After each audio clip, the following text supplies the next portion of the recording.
नमस्कार। अभी अपनी विषय वस्तु चल रही है काव्य गुण। काव्य गुणों में आपने पढ़े थे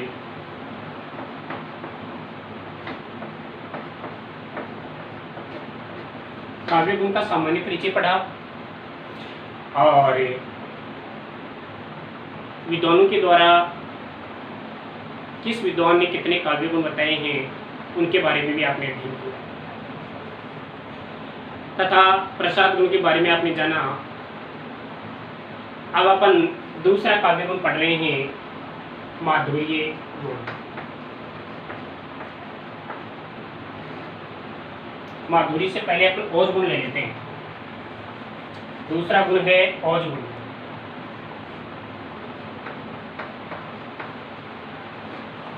ओज गुण देखिए बेटा, ओज शब्द का शाब्दिक अर्थ होता है, ओज शब्द का अर्थ होता है उत्तेजना, उमंग, जोश, अर्थात ऐसी काव्य रचना जिसको पढ़ने से मन में एक अलग भाव पैदा हो जाता है, अलग एक तरह का व्यवहार मनुष्य के मन मस्तिष्क में उत्पन्न हो जाता है, वहां ओज गुण पाया जाता है। तो इसका शाब्दिक अर्थ होगा उत्तेजना या उमंग या जोश, यानी कि ऐसी काव्य रचना जिसमें पढ़ने पर, ऐसी काव्य रचना जिसको पढ़ने पर मन में एक अलग ही प्रकार का जोश उत्पन्न हो जाता है, उमंग उत्पन्न हो जाती है और क्रोध का भाव उत्पन्न हो जाता है, वहां पर ओज गुण पाया जाता है। तो इसकी परिभाषा में क्या लिखेंगे अपन?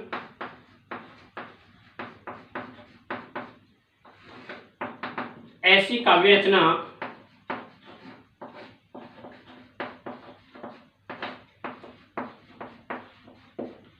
ऐसी काव्य रचना जिसको पढ़कर, जिसको पढ़ने पर, जिसको पढ़ने पर हमारा मन, हमारा या हमारे मन में जोश, उमंग, उत्साह, उल्लास, क्रोध का भाव उत्पन्न हो जाता है। क्रोध का भाव भर जाता है या उत्पन्न हो जाता है, भर जाता है या उत्पन्न हो जाता है, उसे ओज गुण कहते हैं। ओज गुण कहते हैं। हाँ, परिभाषा को आप दोबारा पढ़िए, समझें क्या है ऐसी काव्य रचना, अर्थात ऐसा काव्य जिसको पढ़ने पर हमारे मन में जोश का भाव, उमंग का भाव, उत्साह का भाव, उल्लास, क्रोध इत्यादि का भाव भर जाता है, उत्पन्न हो जाता है, तो वहां पर ओज गुण होता है। कौन सा गुण होता है? ओज गुण होता है। ये तो देखिए बेटा इसकी परिभाषाएं हो गई। अब इनके अलावा अपन इनके लक्षणों के बारे में अध्ययन करें तो इनके लक्षण होंगे। नंबर 1, पहला लक्षण है कि ओज गुण से युक्त पदों में, ओज गुण से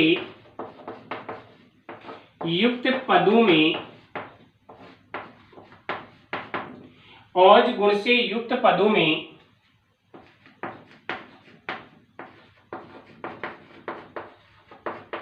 संयुक्ताक्षरों, सामासिक पदों,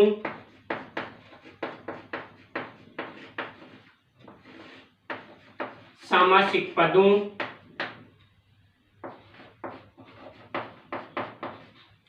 टय वर्गीय वर्णों की अधिकता पाई जाती है। टय वर्गीय वर्णों का अधिक प्रयोग किया जाता है।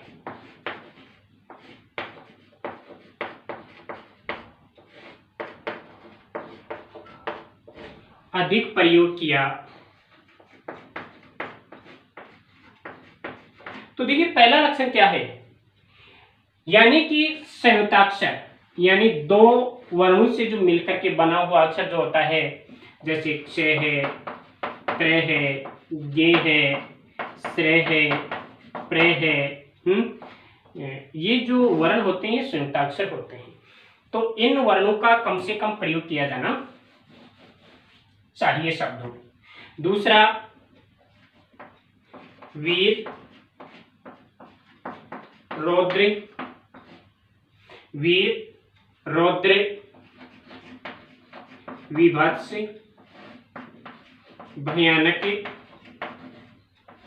भयानक इत्यादि रसों से युक्त, इत्यादि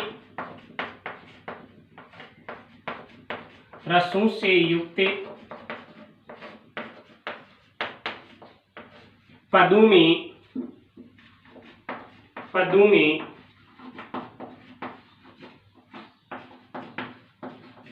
ओज गुण पाया जाता है।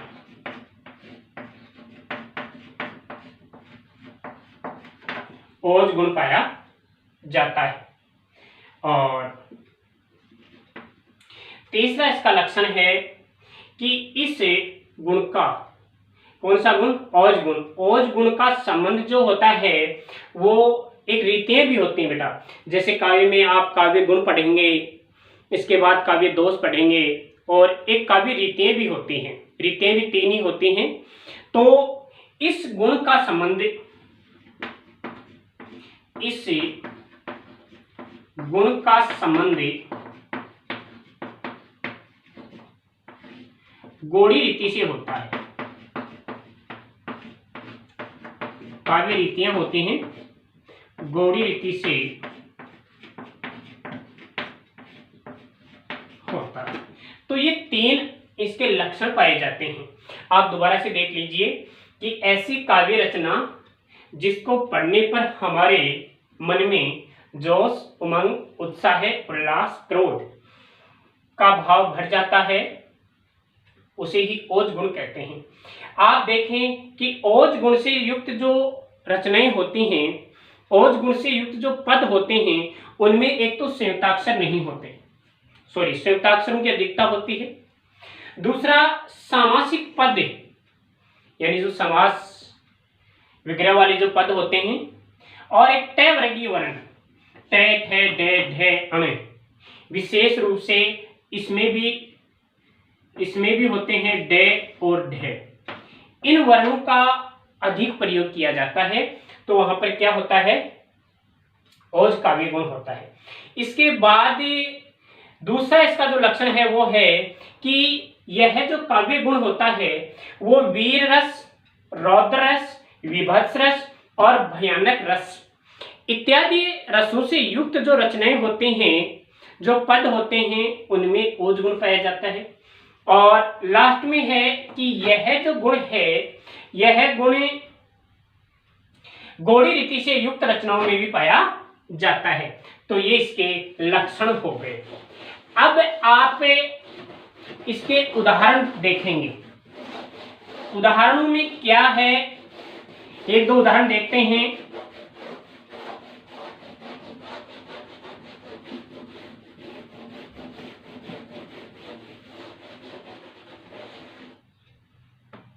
तो उदाहरण देखो बेटा, मैं उदाहरण लिख रहा हूं यहां। उदाहरण है यहां, है रुंड गिरे, है रुंड गिरे है रुंड गिरे गज गज झुंड गिरे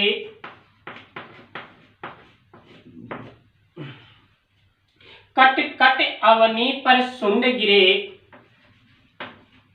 कट कट अवनी पर सुंड गिरे भूपर विकल वितुंड गिरे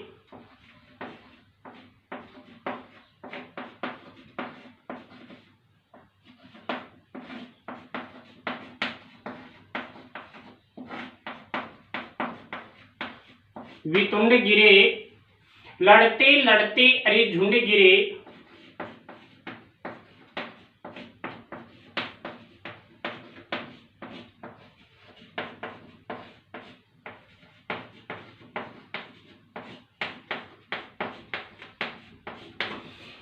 आप ऐसी काव्य रचनाओं को जब पढ़ेंगे तो मन में एक अलग ही प्रकार का भाव उत्पन्न होगा।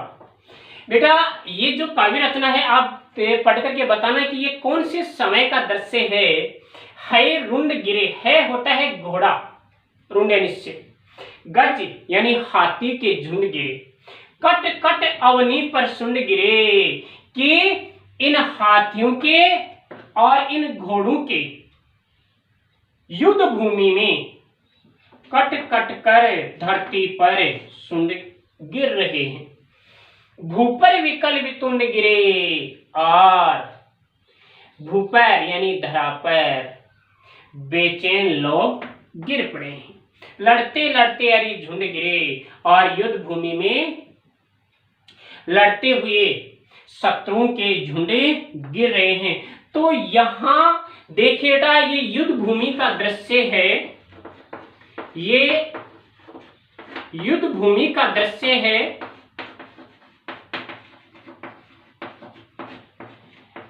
जिसमें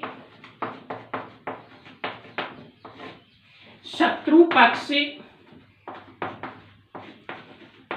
का विनाश और मार काट का दृश्य उत्पन्न हो रहा है। तो बेटा आप ये बताइए जहां मार काट का दृश्य उत्पन्न हो, जहां लोगों के सिर कटे पड़े हों, जहां हाथियों और घोड़ों के सिर कटे पड़े हों, उनकी सूंड गिरे पड़ी हो, तो वहां अपन जब ये दृश्य देखते हैं तो मन में एक घृणा का भाव उत्पन्न होता है। और जब घृणा उत्पन्न होती है तो वहां पर जुगुप्सा का भाव उत्पन्न हो जाता है। जुगुप्सा उत्पन्न होती है तो विभत्स रस उत्पन्न होता है। इसलिए यह जो काव्य रचना है ये विभत्स रस से भरी हुई रचना है, विभत्स रस है। और विभत्स रस से युक्त जो रचनाएं होती हैं उनमें ओज गुण माना जाता है। अब अपन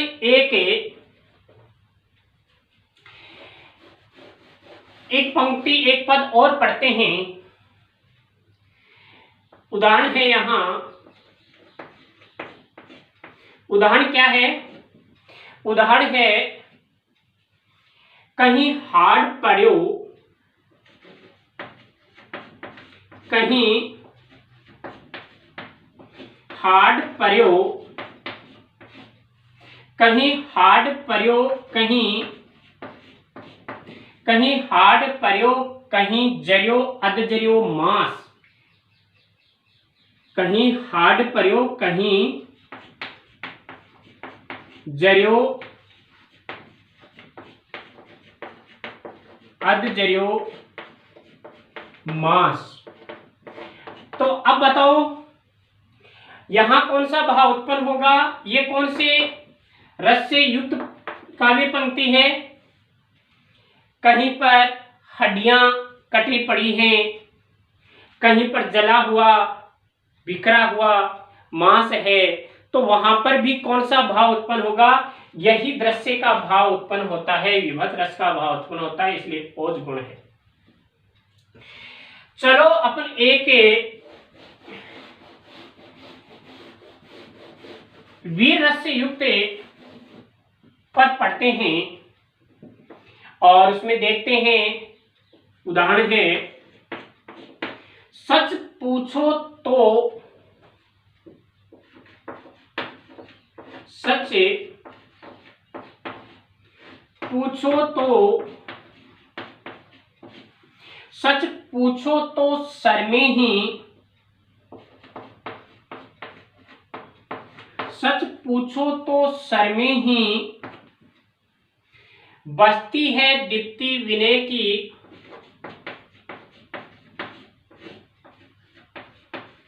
बसती है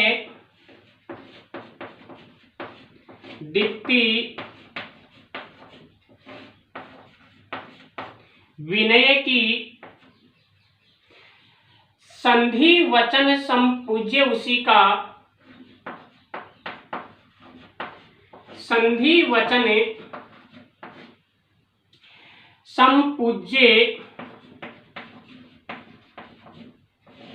संपूज्य उसी का,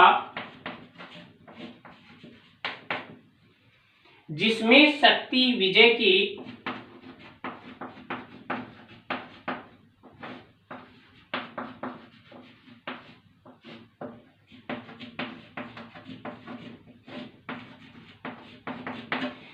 तो यहां क्या है बेटा कि सच पूछो तो सर यानी बाण में ही बसती है दीप्ति विनय की, संधि वचन संपूज्य उसी का, जिसमें शक्ति विजय की। यहां देखिए शक्ति की बात हो रही है, विजय की बात हो रही है, विनय की बात हो रही है, दीप्ति शौर्य की बात हो रही है, बाण की बात। तो यहां पर वीर रस का भाव उत्पन्न हो रहा है। वीर रस का भाव उत्पन्न होने के कारण यहां पर कौन सा गुण माना जाएगा? ओज गुण माना जाएगा।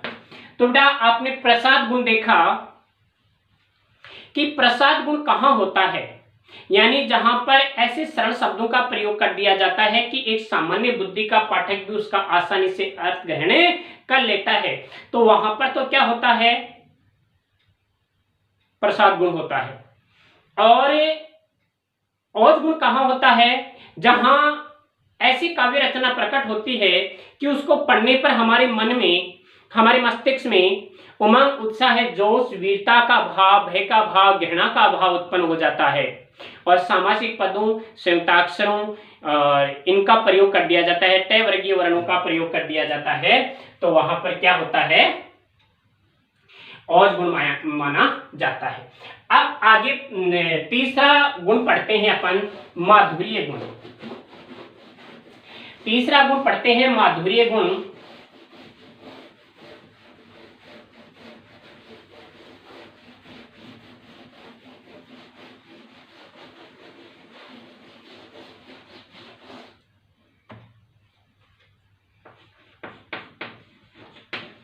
तीसरा गुण है माधुर्य गुण। देखो बेटा, और शब्द का अर्थ था उत्तेजना, उमंग, उत्साह, जोश। तो यहां माधुर्य का अर्थ क्या होता है? माधुर्य का अर्थ होता है मधुरता। समझ रहे हो? मधुरता यानी थोड़ा मिठास, हृदय से लगती हुई बात। तो इसकी परिभाषा क्या हो जाएगी? परिभाषा हो जाएगी कि ऐसी काव्य रचना, ऐसी काव्य रचना, ऐसी काव्य रचना जिसमें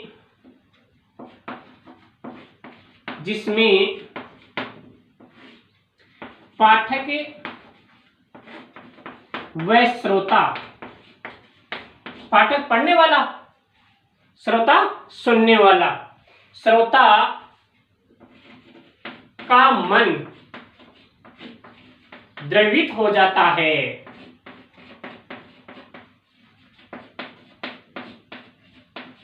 द्रवित हो जाता है, माधुर्य गुण कहते हैं। माधुर्य गुण कहते हैं।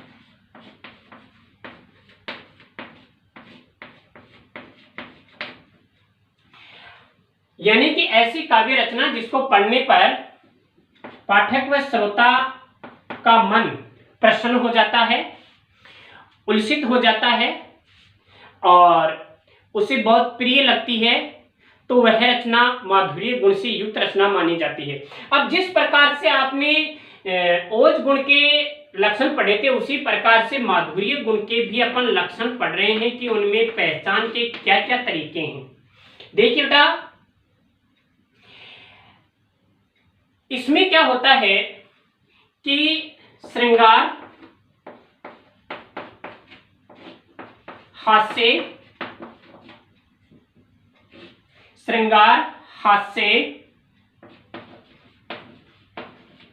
करुणा, शांति। श्रृंगार, हास्य, करुणा, शांति का भाव उत्पन्न करने वाली रचना,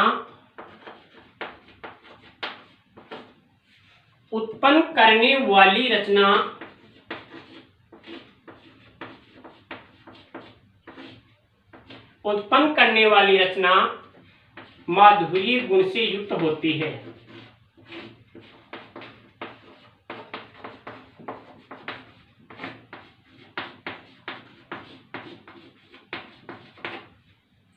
दूसरा इसका लक्षण है, दूसरा क्या लक्षण है कि माधुर्य गुण से युक्त रचनाओं में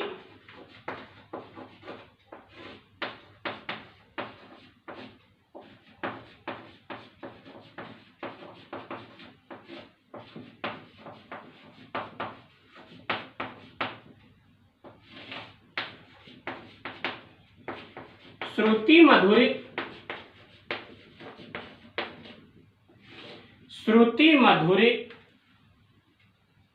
एवं कोमल कांति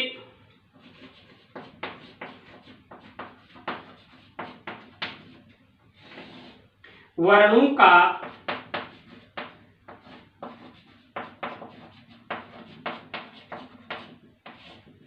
प्रयोग किया जाता है।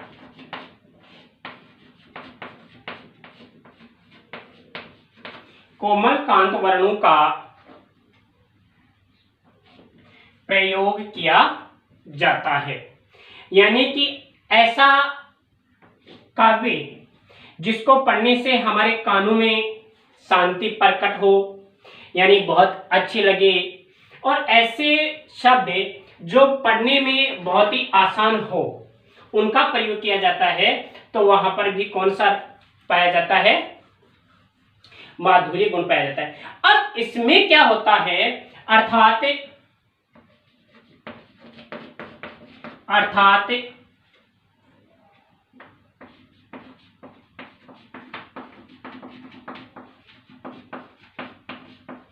संयुक्ताक्षरों, सामासिक पदों,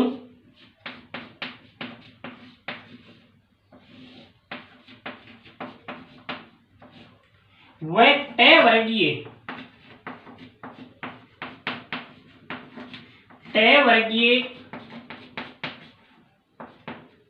वर्णों का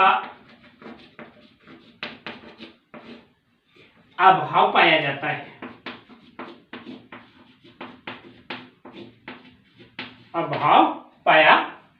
है।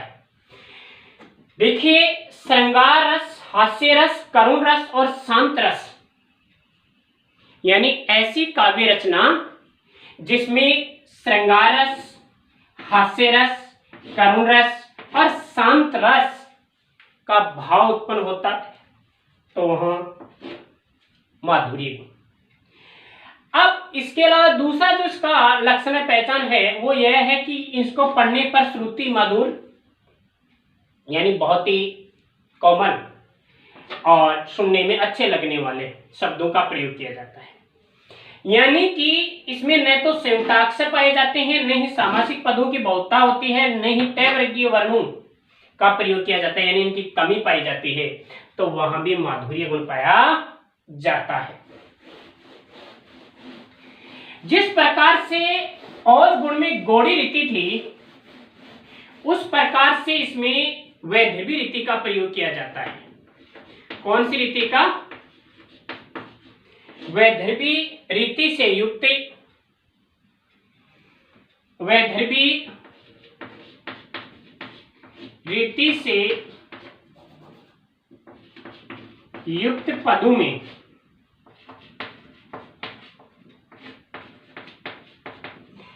पदों में माधुर्य गुण होता है।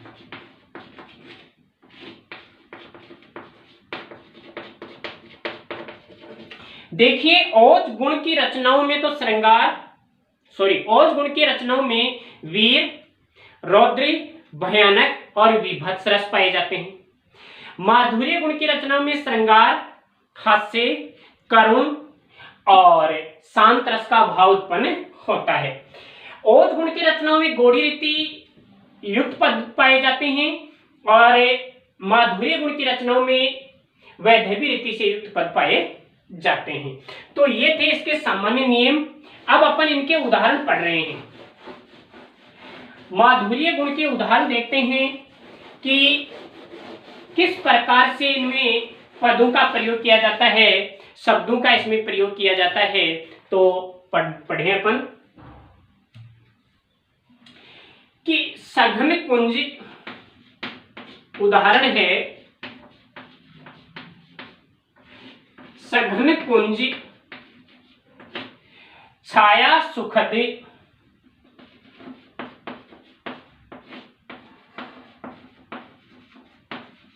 सघन कुंज छाया सुखद, शीतल मंद समीर,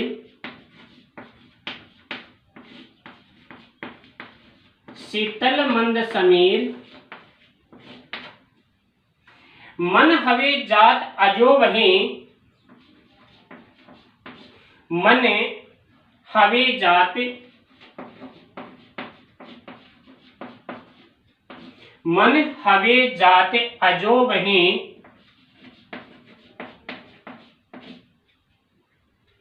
अजो वहे वा जमुना के तीर।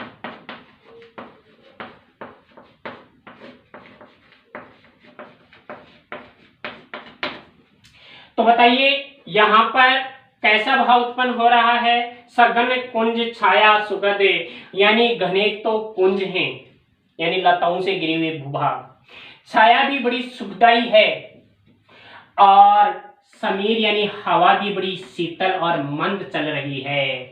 अब ऐसे वातावरण में हमारा जो मन है वो ये कर रहा है कि यमुना नदी के किनारे जाकर के झूला। तो यहाँ पर कौन सा रस पाया जाता है? यहाँ पर है श्रृंगार रस। कौन सा रस है बेटा? श्रृंगार रस। इसलिए यहाँ पर माधुर्य गुण पाया जाता है। अब इसका दूसरा उदाहरण अपन देखें। दूसरा उदाहरण है यहाँ, दूसरा उदाहरण देखते हैं। कहत नटत रिजत खीजते, कहते नटते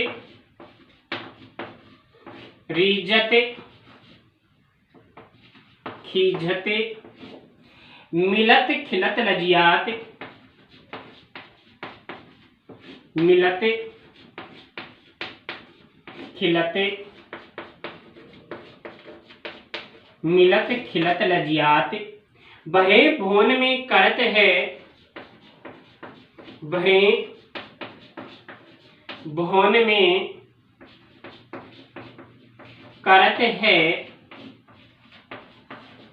नैननी ही सो बात,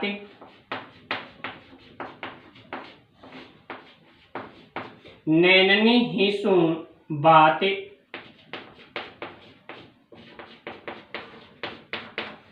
तो देखिए बेटा यहां पर भी एक नायक और नायिका की स्थिति का वर्णन किया गया है कि एक नायक और नायिका का मिलन ऐसे स्थान पर होता है कि वहां पर भीड़ भरी होती है। वे एक दूसरे को देखते हैं, इशारे करते हैं, शर्माते हैं, लज्जित होते हैं। तो क्या है? कहत नटत, यहां भी श्रृंगार रस का भाव उत्पन्न हो रहा है। श्रृंगार रस का भाव उत्पन्न होने के कारण यहाँ पर भी कौन सा गुण है? माधुरी गुण। तो बेटा देखिए, आपने काव्य गुण पढ़ा। काव्य गुण कितने प्रकार के होते? काव्य गुण मूलतः जब मम्मट ने इनका वर्गीकरण किया तो 3 भागों में किया है, प्रसाद, औज और माधुर्य। तो प्रसाद गुण तो जहां सरल शब्दों का प्रयोग किया जाता है वहां प्रसाद गुण होता है। औज गुण जहां वीर रस से युक्त रचनाएं होती है वहां औज गुण होता है। और माधुर्य गुण जहां पर श्रुति मधुर कोमल कांत वर्णों का प्रयोग किया जाता है, शब्दों का प्रयोग किया जाता है, वहां पर माधुर्य गुण होता है। ये इनके उदाहरण हैं। और एक बार आप पहले पीडीएफ के माध्यम से इनका अध्ययन कर चुके हैं, अपन इनको मई में पढ़ चुके हैं। एक बार मैं फिर से आपके पास पीडीएफ भेजूंगा और अध्ययन करेंगे, इनको गृह कार्य की नोटबुक में उतारेंगे और इनको याद करेंगे। अब अपना अगला जो बिंदु होगा, विषय वस्तु होगी, वो होगी काव्य दोष की। जिस प्रकार से मनुष्य में गुण पाए जाते हैं उसी प्रकार से कमियां पाई जाती हैं, और मनुष्य में जिस प्रकार से कमियां पाई जाती हैं उसी प्रकार से काव्य में भी कुछ कमियां पाई जाती हैं। उन कमियों को ही दोष कहा जाता है। तो कल की क्लास में अपन पढ़ेंगे। धन्यवाद।